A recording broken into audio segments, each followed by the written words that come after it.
speech in English. So I just wanted to say hello to Nachum and Ruth and Alex, and David was here Good before. evening, I don't Arif. see him. Oh, now I see David and Nissan and Miskav, and thank you everyone for coming and joining us. And I wanted to say welcome. Today, oh, 1 second. I don't know what is happening with my computer. One moment, sorry. Okay, there we go. Okay, so today we will talk about mental health. It's a topic dear to my heart, and I'm excited to be here, and I'm really honored that you joined me. And what I wanted to say is, first of all, I'm usually not nervous when I speak, but because it's in English, the first time I'm speaking in English, and I'm really excited that Amitim, which I'll speak to you about in a moment, the program that I work for and that Noah works for as well. This is our first speech in English, so I feel like I'm carrying the mantle, and that's why I'm especially grateful to everyone who joined to really help make this a reality. My name is Dina Palashuk, and I'm going to introduce myself in a minute, but I wanted to acknowledge that we're in very difficult times, and it's very important, nonetheless, to make some kind of routine within what's happening. And that's why it's especially important that we took time today to focus on the topic at hand.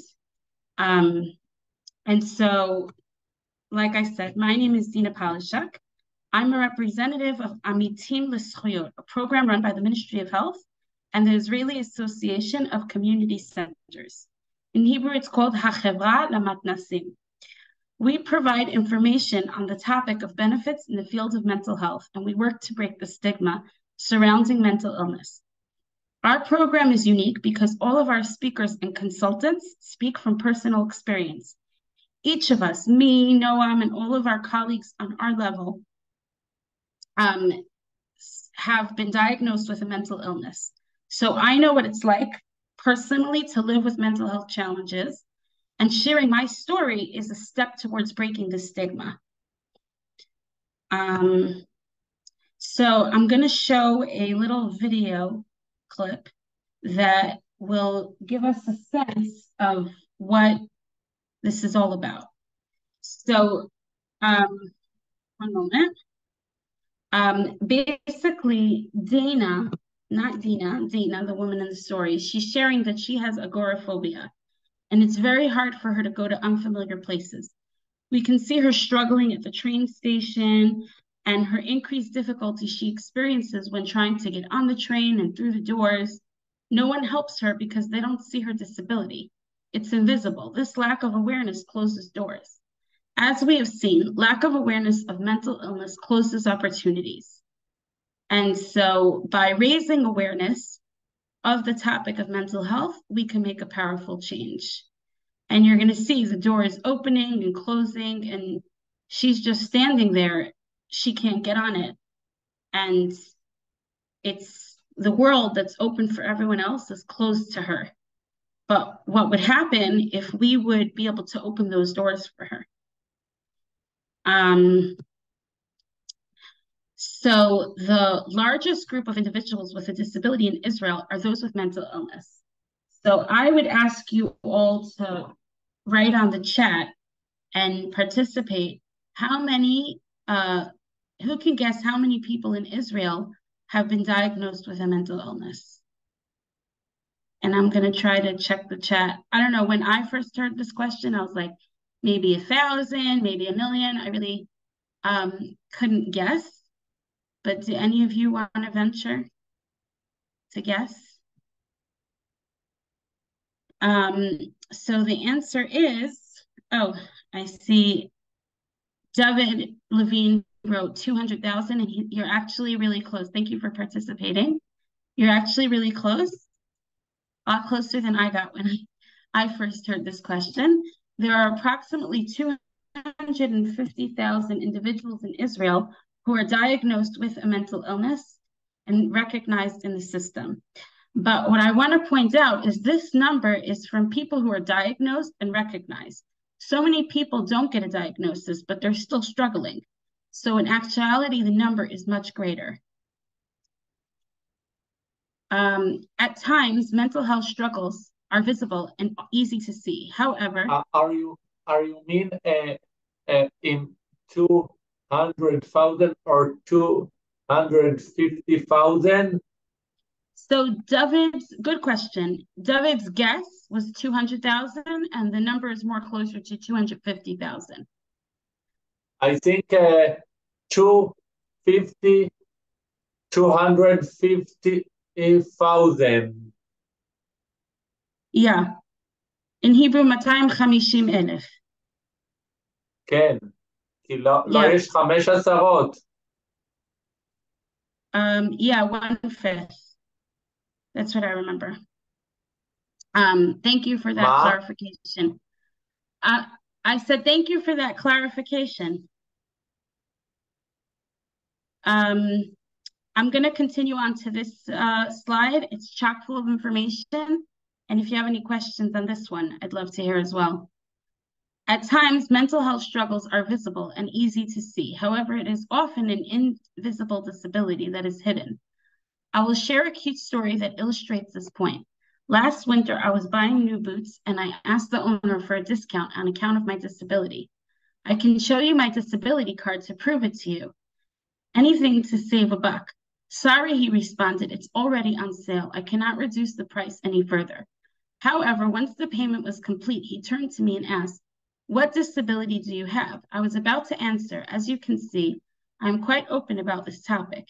Instead, however, I paused and I said, I get paid a nice salary in my new job to tell my life story. My boss constantly says your story has value. Therefore, I'm not about to tell you all about it for free. And then on my way out, the thought occurred to me, why'd he ask about my disability? So he blushed and then he said, you don't look disabled to me. So I was wondering how you got a disability card. So even someone in a store where I'm buying boots might not realize that I have a disability. Why would he? It's not obvious to see. And so that's the point, that a mental health issue is not always obvious. So often we will struggle to understand someone with a mental illness and what he is experiencing, unless, of course, we ask him and listen to his or her description of their personal experience. Oftentimes, people in my life assume that I'm lazy or lack ambition, and they do not understand that I am dealing with a real challenge that affects my ability to function. I've had people in my family express judgment on my lack of ability to support myself and be financially independent. But I actually have a new story to add to this slide, is that I told a family member how hurtful it is that they say certain words or phrases that are derogatory and stigmatizing of mental illness. And they said, you know what, I didn't know that, and they stopped. So it really shows us that raising awareness can make a positive change. Each of us personally knows someone with a mental illness. So I have a question. Where do you think most people with a mental illness live? Some might live in a hospital, or they're institutionalized in some way, assisted living. I don't know if any of you heard about the revolving door of hospitalization. So those are some places that people might live. And if we realize that some individuals live independently or in the community, can you guess how many live independently like me? And the answer would surprise you, but it's more than 95% of individuals with a mental illness live independently. And each of us knows someone with a mental illness, a relative, a friend, a neighbor, or a colleague. So this is really something that we can't ignore and we have to pay attention to. And that's why I'm really grateful for each of you for being here today. Now we're getting to the meat of the speech. I know it's a bit heavy, and I appreciate you all paying attention and staying with me. And I'm going to lay out the rest of the speech is going to be split into these 3 topics. Each of us can know or understand, believe, and help. So first, we must recognize and understand the world of mental health. This will be the focus of the next few slides. A mental breakdown can happen during any stage of life. It disrupts a person's identity and sense of self. It influences a person's internal and external world. It can be hard for a person to accept the change. So what exactly are we asking of you? We don't expect all of society to become therapists and be trained mental health professionals. However, just as in physical illness, everyone has a basic understanding of disease and the necessary treatment. What do I mean by that? So everyone knows that you have chemo for cancer, dialysis for kidney failure, and organ transplants. So too, I wish that everyone had a basic understanding of treatment and recovery for mental illness. And in this way, we can get recognition, encouragement, and support from those around us. So I often get the question, but what defines a mental illness? Because everyone has emotional struggles. And that's the topic of the next slide. What defines a mental illness? We all have emotional struggles and mental health challenges. The criteria to diagnose an illness or disability are duration or time, impact on one's ability to function, and intensity. Mental illness can be temporary, for example, postpartum depression that can last for several months, or it can be chronic, just like physical ailments, which can be acute, temporary, or chronic. The negative effect on functionality can impact daily activities, such as hygiene, household chores, eating and sleep patterns, difficulty going to work, school, and decreased interest in socializing and hobbies. Mental health struggles are not identical. There is a wide variety of disorders and diagnoses. Each disorder has a variety of symptoms, which expresses itself differently in each person, in both manner and intensity. Each person has a unique experience in living with his or her mental health challenge. And now we're getting to the second topic. Each of us can believe. What do we believe? We believe, and I really truly believe this, that a person can live a full and meaningful life alongside the illness. This is what we mean by recovery in comparison to cure. And in 2 slides, we're going to expand on the difference between cure and recovery. But in the next slide, I want to expand on recovery. What is recovery? And in Hebrew, it's a specific word, hachlama. So recovery is the perspective through which we view overcoming a mental and dealing with a mental illness. Recovery in mental health focuses on building a life of meaning and independence with the rest of society. I want to focus your attention. I'm moving the viewers, and I want to focus your attention on the book over here. Marsha Linehan, she's a famous psychologist and pioneer in the field, and her book is even titled Building a Life Worth Living, and she has a phrase, to create a life worth living. So recovery is a very individualized process in which each person defines for him or herself goals that make life meaningful. For example, I have a friend who loves painting, and I'm not really a painter, but I love singing, and she's not really a singer. So that's just a simple example of, to each person, they make goals that are meaningful to them. Recovery is a continuous process during which there can be ups and downs. In order to support an individual in the recovery process, there is a wide and comprehensive network called Sal Shikum. So I just want to pause a second, because Sal Shikum is this foundation that makes recovery possible. So I want to clarify to you all, what is Sal Shikum? In the year, I'm just checking the chat, making sure that, in the year 2000, a law was passed. Someone's asking something? Okay. In the year 2000, a law was passed in Israel called Chok Shikum Nechei Nefesh B'Kehila, which means the law to integrate individuals with mental illness into society. This law allows anyone with 40% disability on account of mental illness to receive rehabilitation services from the government in order to support the individual in the recovery process. Now, in our program, Amitim L'Zchuyot, we have an entire speech dedicated to Sal Shikum. Today is a speech that's a window into the world, so I don't want to go any further into Sal Shikum. But if in the end you have questions, then I would be happy to answer them. So in the recovery approach to mental health, we do not deny, hide, or ignore the illness. Instead, we focus on the possibility to build a meaningful life despite living with the challenge. Now we're up to the third part, which is the most practical. How can we help? Because each of us has the ability to help someone who is experiencing a mental health crisis, and each of us will find ourselves in the opportunity to do so. So each one of us has experienced emotional or psychological challenges. Try to remember a time when you were in distress or had difficulty. It is critical that any person in a crisis reach out to professional help, and in addition, get help from his or her immediate environment and not remain alone with the challenge or distress. Each one of us can help, each person in his or her own way, with boundaries and limitations, but also with his or her unique strengths.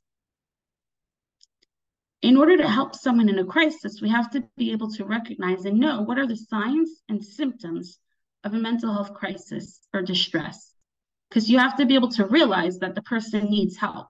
So here I want to highlight a few signs, such as neglect, avoidance, and severe mood changes.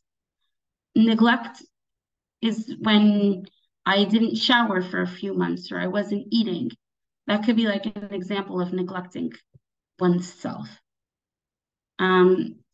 How can we help someone going through a mental health challenge? There are many ways to help, and I want to emphasize several important points. When someone close to us is experiencing a mental health crisis, we might feel helpless in the face of their difficulty. These feelings of helplessness often stem from the fact that we do not know the best way to communicate or help. Despite these feelings, which are natural and understandable, it is important to find a way to maintain a connection and an open line of communication.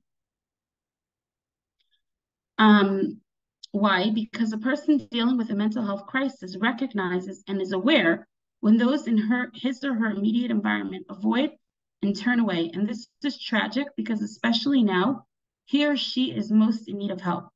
A person dealing with a mental illness needs a supportive environment that will recognize and acknowledge the illness and refer him to professionals. So before I continue, I just saw that a lot of people joined and I don't know when. I just want to summarize for everyone who did join. My name is Dina Polishuk, and I'm speaking about mental illness as a peek into that world.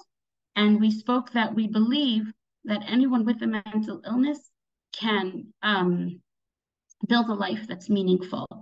And now we're saying how people can help. Let me just have a little bit more about how people can help, and then I'm going to open the floor for discussion. So until now, we spoke about being helpful in a general sense. Now I will specify ways to help during moments of distress, such as acute panic attack. Sit in a quiet corner, offer a glass of water, ask how can I help, breathe deep breaths together. But what I want to point out is in extreme situations such as suicidal ideation or threats of violence, one must call emergency services immediately, the police or paramedics. A supportive environment is critical for recovery and complements professional treatment and care. So we keep going into this dialectic, these two sides of how treatment is not everything. We need the supportive environment of family, friends, a job, a consistent schedule, which we'll talk about more in a few slides from now.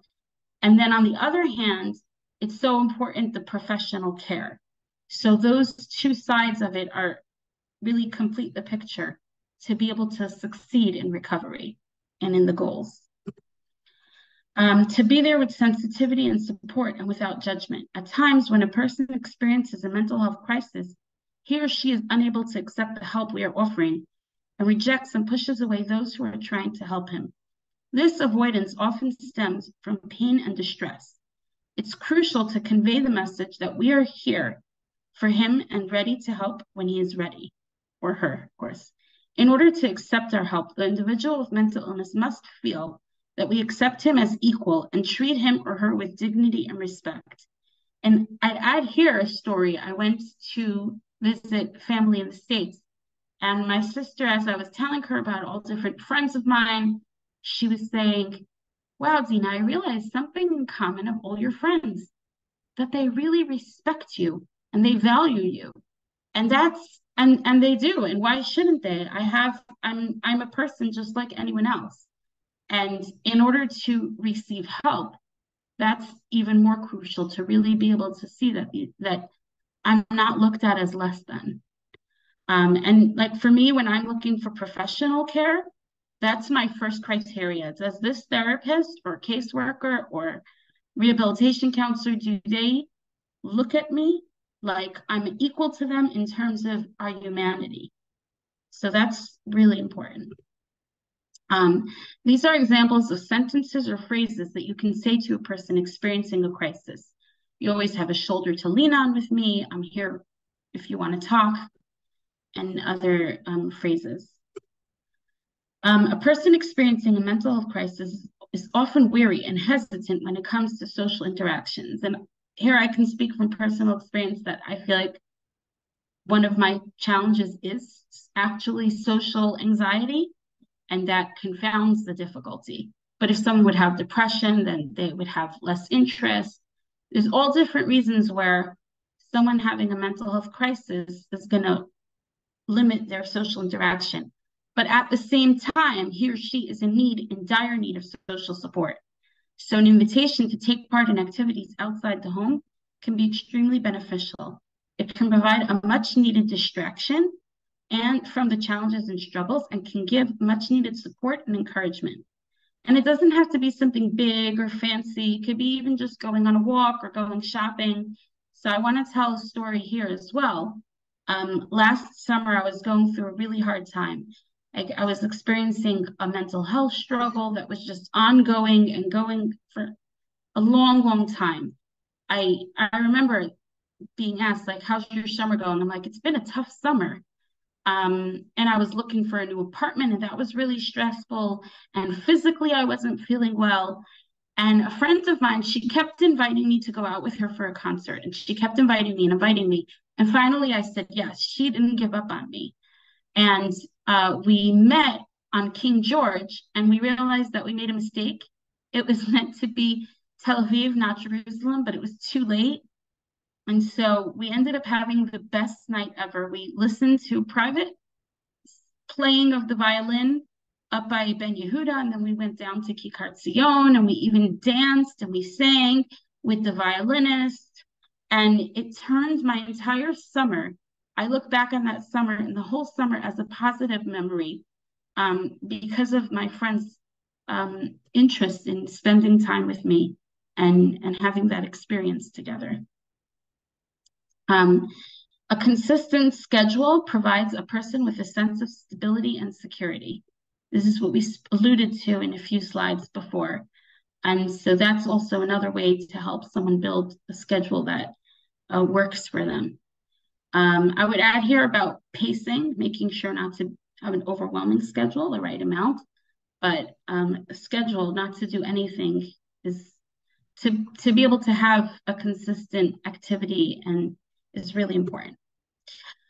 It's critical to turn to professional help when required. And it used to be, and this is part of how Amitim L'Zkuyot got started, because there used to be that in Israel, all psychiatric and psychological care was only in the hospital setting. Nowadays, you don't need to go to the hospital for mental health treatment, such as psychotherapy or psychiatric care. These services are available in a community clinic as well. You can approach your primary care physician, a social worker in the Kupa, or the Revacha, a psychologist or a psychiatrist in a private practice, or through the Kupa. There are also hotlines that can be a valuable resource, such as ERAN. ERAN, Ayin Resh Nun, stands for Ezra Refuah Nafshi, help with mental health. Their number is 1201. And there are other organizations that offer support in a crisis or emergency. And you can go to our website to find more information and additional avenues of support.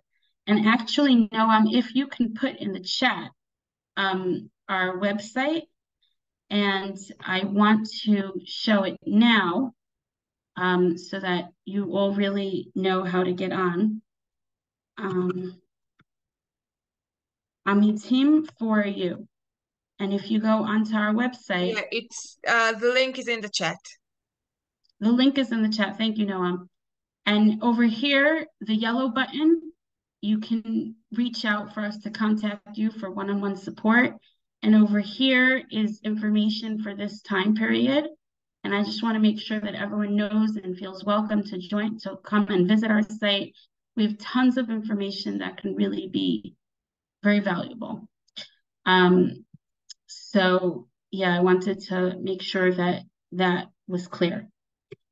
When dealing with a mental illness, there's a lot of bureaucracy involved.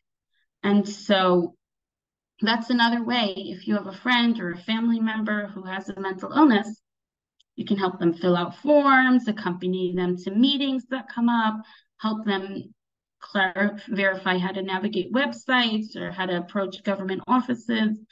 You can find a lot of information on our website, again, and the link is in the chat, related to mental health benefits. To be there for them as we would like others to be there for us. And I'm just going to ask you to refocus your attention, because I know that this is a very, there's a lot of information that I'm sharing and it could be overwhelming, but I want to make sure that you're all here for the summary as I highlight the main points that we discussed. So mental health struggles and emotional difficulties are very common. Disabilities from a mental illness is an invisible disability. Therefore, it is often misunderstood. Nonetheless, it exists and cannot be ignored. The more we understand the field of mental health, the more we can help to break the stigma. Each one of us has the ability to help someone with a mental illness. It is crucial to turn to professional help when experiencing a mental health crisis. And as I said before, nowadays one can receive therapy and psychological treatment and care in their community clinic or through the Kupat Cholim. And this is my favorite slide. It's a picture of Eretz Yisrael, the beautiful flower field of flowers. And there's an Israeli song that says, Eretz Yisrael sheli yafa v'gam porachat. My Israel is beautiful and blooming. Mi bana, who built it? Mi shatal, who planted? Kulanu biyachad, all of us together. In order for our society to move forward and succeed, we need all of us working together to make that happen, including the most vulnerable of us. Even the most limited and most vulnerable and people with a disability or challenges have what to contribute.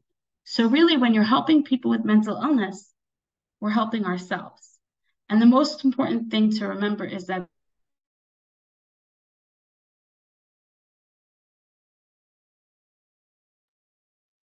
Dina, your image froze. Are you with us? hope can. It's about Okay.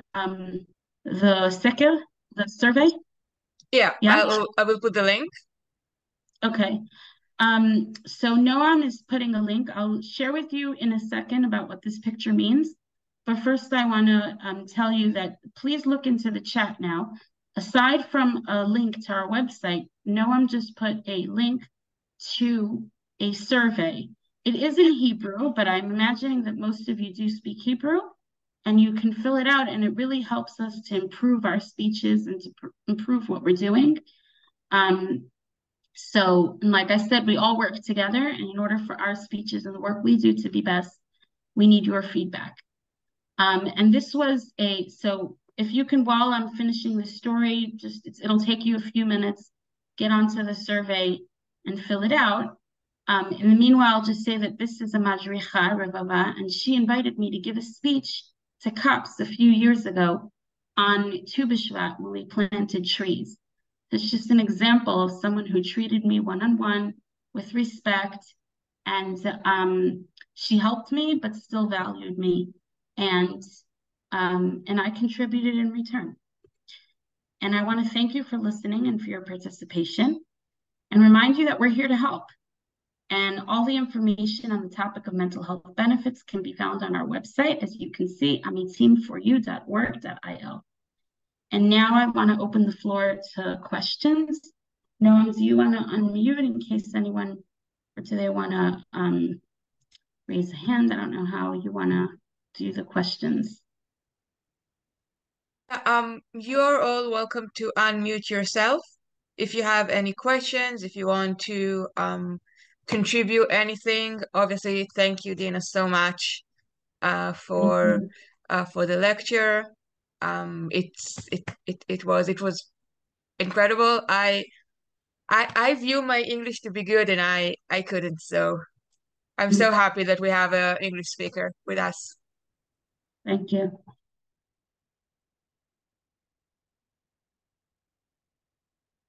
I'm just reminding you all to go into the survey and check out our website.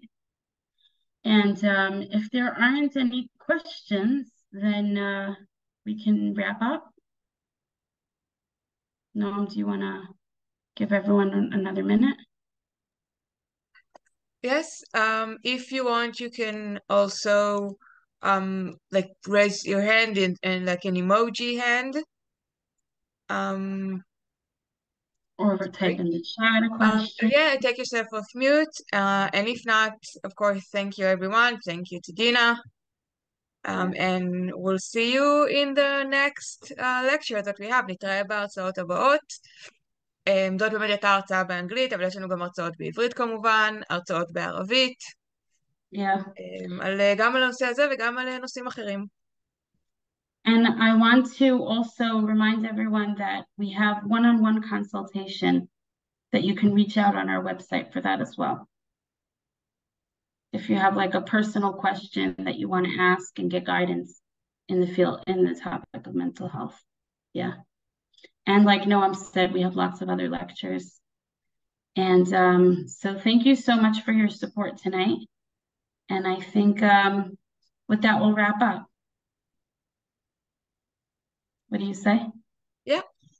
Yeah. Okay. Thank you so much. Thank you all for joining. Goodbye.